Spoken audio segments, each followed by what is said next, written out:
Today we're joined by a retirement planning expert to talk about two common scenarios involving inherited IRAs. Kylee Marcy joins me now. Kylee, let's first talk about the Roth IRA. Absolutely.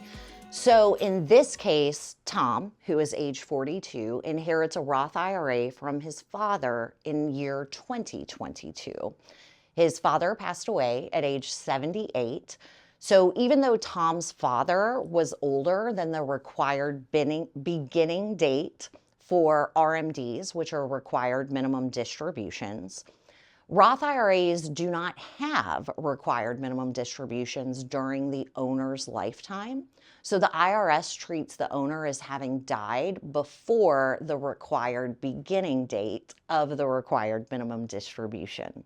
So Kylee, what rules apply to Tom in this case? So Tom is a designated beneficiary, but he is not an eligible designated beneficiary, which means he cannot stretch distributions over his lifetime. So instead, he's subject to the 10-year rule. So that means the entire inherited Roth IRA must be distributed by December 31st, so the end of the calendar year, 2032. You have 10 years in calendar years, not from the date of death, if that makes sense.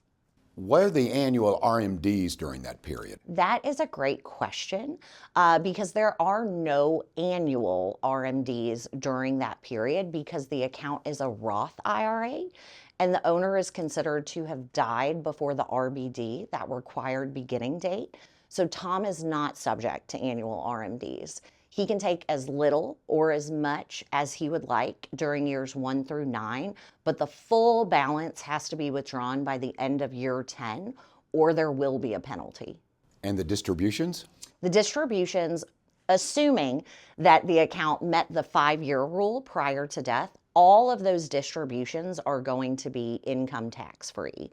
That 5-year rule just means that the contributions to the Roth IRA would have needed to be made 5 years prior to the owner's death. Okay, what changes if Tom inherits a traditional IRA instead? Oh, quite a lot. So that's a really important distinction because in that second scenario where Tom is inheriting a traditional tax-deferred IRA, let's say he still inherits that in 2022. Let's say his father is still age 78. This time, however, since it's a traditional IRA and the owner passed away prior or after his required beginning date, that RBD, he's going to have to take required minimum distributions. So how does that affect Tom's responsibilities? So while Tom is still not an eligible designated beneficiary subject to the 10-year rule, the fact that his father died after his required beginning date invokes the ALAR rule, which stands for at least as rapidly, so ALAR.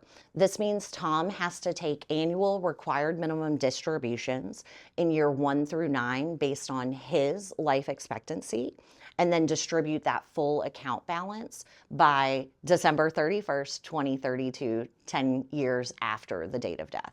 So Tom has to take RMDs during the 10-year period, correct? Exactly. So that is really the key difference between inheriting a Roth IRA versus a traditional IRA after that required beginning date.